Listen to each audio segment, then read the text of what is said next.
Hello friends, welcome to S academy. तो friends, आप लोगों में से बहुत सारे लोगों का ये क्वेश्चन था कि भैया अब जो 45-50 डेज़ बचे हैं उसमें बायो को हम किस तरीके से पढ़ें कि ताकि हम जो है कम से कम बायो में अच्छे मार्क्स स्कोर कर सके। तो आज के इस वीडियो में मैं यही बात करने वाला हूँ कि आपको एटलीस्ट ये जो टाइम बचा है उसमें बायो में आप किस तरीके से मेहनत करोगे, आपका किस तरीके से प्लानिंग होना चाहिए ताकि आप 360 में कम से कम 350-340 मार्क्स जो है वो ला सको। ठीक है, क्योंकि 5-10 नंबर जो होता है वो तो लक वाइज होता है, तो कम से कम 340-350 मार्क्स कैसे स्कोर कर सकते हैं उसके बारे में। ठीक है, तो चलो ज़्यादा टाइम वेस्ट नहीं करते हूँ, इस वीडियो में आगे बढ़ते हैं। ठीक है, देखो सबसे पहले क्या है, हमारा जो बायोलॉजी है नीट में कितना क्वेश्चन, नीट में कितना वेटेज रखता है, 50% वेटेज रखता है। 50 जो हमारा 720 का एग्ज़ाम होता है उसमें से 360 बायो का ही मार्क्स रहता है।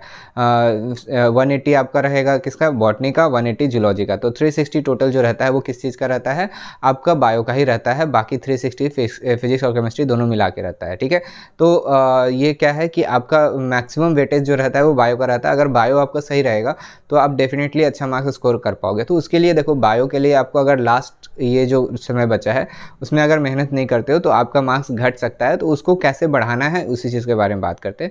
देखो सबसे पहले क्या है कि आपको थ्योरी कंप्लीट होना चाहिए, क्योंकि जब तक आपका थ्योरी कंप्लीट नहीं होगा आप जो है एक्यूरेसी मेंटेन नहीं करोगे। तो एक्यूरेसी मेंटेन करने के लिए सबसे पहले तो आपका थ्योरी कंप्लीट होना ही होना चाहिए। तो थ्योरी कंप्लीट करने के लिए आप क्या करोगे, थ्योरी कंप्लीट करने के लिए आपको क्या करना है, आपको सिर्फ और सिर्फ एक बुक को फॉलो करना है। वो कौन सा है, सबको पता है, एनसीईआरटी। एनसीईआरटी जो होता है नीट के लिए बहुत सबसे इंपॉर्टेंट बुक होता है। एनसीईआरटी के बिना आप नहीं सोच सकते हो कि नीट में बायो में अच्छे मार्क्स स्कोर कर सकें। तो अगर नीट में अच्छे मार्क्स स्कोर करना है आपको बायो में, तो आपको बायो में जो है एनसीईआरटी पढ़ना ही पड़ेगा। और एनसीईआरटी को एक बार नहीं मल्टीपल टाइम्स पढ़ना होगा। एनसीईआरटी पढ़ते हो तभी आपका कॉन्सेप्ट सारा क्लियर होगा, और जो है क्वेश्चन जो है वो भी एनसीईआरटी से ही आता है। ऐसा नहीं है कि बहुत बाहर से आ जाएगा, नहीं, 100% क्वेश्चन जो है अब एनसीईआरटी से आने लगा है। तो आपको एनसीईआरटी ही फोकस करना है, एनसीईआरटी पे ही जो है अपना पकड़ बना के चलना है, एनसीईआरटी को ही सॉल्व करना, पूरा रीड करना है। ठीक है, तो सबसे पहले क्या करना है, आपको एनसीईआरटी का पूरा थ्योरी आपको कंप्लीट कर लेना है। थ्योरी में आपको कोई दिक्कत नहीं होना चाहिए। तो सबसे पहले क्या कहा मैंने आपको कि एनसीईआरटी पहले क्लियर करो, उसको मल्टीपल टाइम पढ़ो। ठीक है, तो जब आप पढ़ लेते हो उसके बाद आपको क्या करना है, क्योंकि थ्योरी कंप्लीट हो जाता है उसके बाद क्या करना क्या है, उसके बाद आपको क्वेश्चन प्रैक्टिस करना है।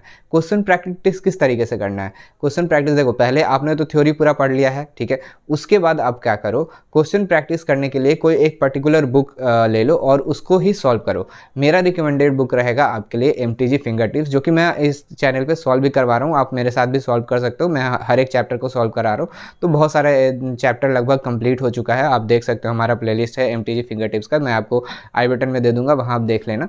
तो क्या है कि आप उसके बाद जब थ्योरी कंप्लीट कर लेते हो तो आपको एमटीजी फिंगर टिप्स सॉल्व करना है। एमटीजी फिंगर टिप्स आपके लिए बहुत ज़्यादा इंपॉर्टेंट होने वाला है जब आप नीट का प्रिपरेशन कर रहे हो। तो उसके बाद आपको क्या करना है, थ्योरी कंप्लीट कर लोगे, उसके बाद क्वेश्चन प्रैक्टिस करने के लिए आप क्या करोगे, एमटीजी फिंगर टिप्स सॉल्व करोगे। ठीक है, तो देखो जैसे आप ये फिंगर टिप्स सॉल्व कर लोगे उसके बाद क्या करना है, देखो उसके बाद रिवीजन पे आपको फोकस करना है। रिवीजन किस तरीके से करोगे, देखो रिवीजन ऐसे नहीं किया जाता है कि आपको पहले थ्योरी पढ़ना है, नहीं, जब आप एक बार थ्योरी पढ़ लिए हो और एक बार आपने क्वेश्चन सॉल्व कर रखा है तो आपको पहले थ्योरी नहीं पढ़ना है रिवीजन करने टाइम। रिवीजन करने के लिए सबसे पहले तो आपको करना है क्या कि क्वेश्चन सॉल्व करना है।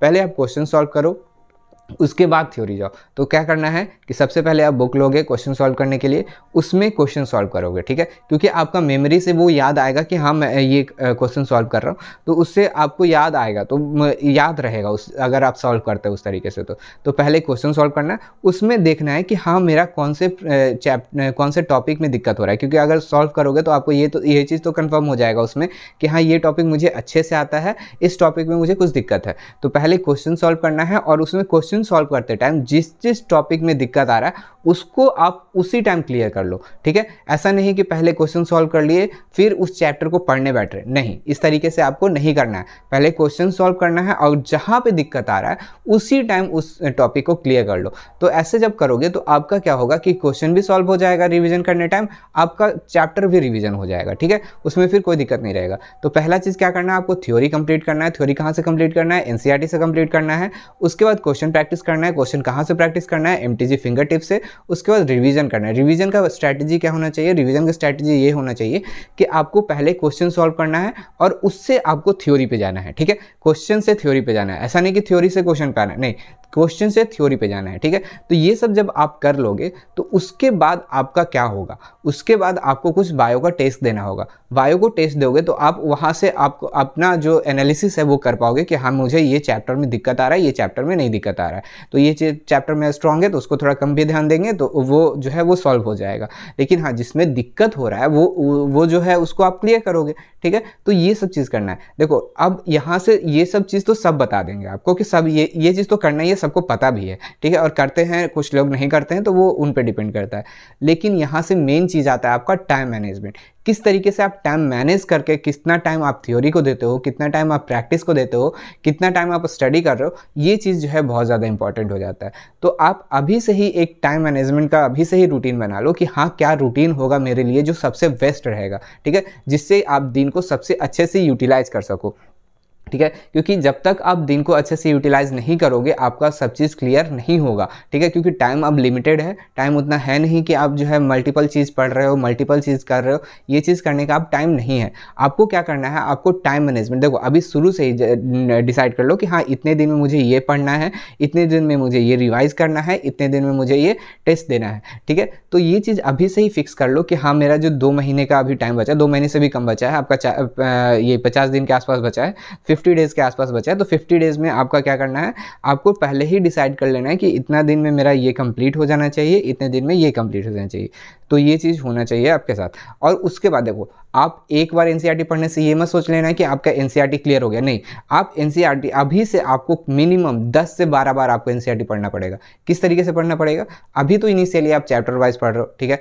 चैप्टर वाइज पढ़ोगे तो चैप्टर वाइज आपका सारा पढ़ाई हो जाएगा। उसके बाद जब आप एक बार रिवीजन कर लिए तो उसके बाद फिर एनसीईआरटी को जब रिवाइज करने बैठोगे तो उसके बाद आपको यूनिट वाइज चलना है, ठीक है। यूनिट वाइज चलोगे, यूनिट वाइज धीरे धीरे क्या होगा, ऐसा करो कि एक दिन में एक यूनिट कंप्लीट करो, फिर एक दिन में एक यूनिट कंप्लीट करो, ऐसे ऐसे आपका स्पीड बढ़ेगा। जब स्पीड बढ़ेगा तो एग्जाम के समय आते आते क्या होगा कि आपका इस तरीके से स्पीड हो जाएगा कि आप एक दिन में पूरा 11th कंप्लीट कर सकते हो पढ़ के एनसीईआरटी से, और एक दूसरे दिन में पूरा 12th एनसीईआरटी कंप्लीट कर सकते हो। एक समय ऐसा स्पीड आएगा जब आप सही से पढ़ोगे, सही से फोकस करके पढ़ोगे तो पूरा बायो आप एक दिन में रिवीजन कर सकते हो। तो इस तरीके का स्पीड आपको लाना पड़ेगा अभी से, क्योंकि अब जो ज़्यादा टाइम बचा नहीं है तो आपको अगर बायो करना है तो इसी तरीके से करना पड़ेगा। आपको पहले थ्योरी पढ़ना है, रिवीजन करना है, टेस्ट देके देखना है कि मेरा कौन सा टॉपिक कंप्लीट है, कौन सा नहीं कंप्लीट है, कौन सा वीक है, कौन सा स्ट्रांग है, ठीक है। उसके बाद आपको रिवीजन करना है बहुत ज़्यादा बार, एनसीईआरटी 10 से 12 बार आपको पढ़ना पड़ेगा अभी से। और उससे भी नहीं होता है तो आप जितना बार हो सके इतना एनसीईआरटी पढ़ो।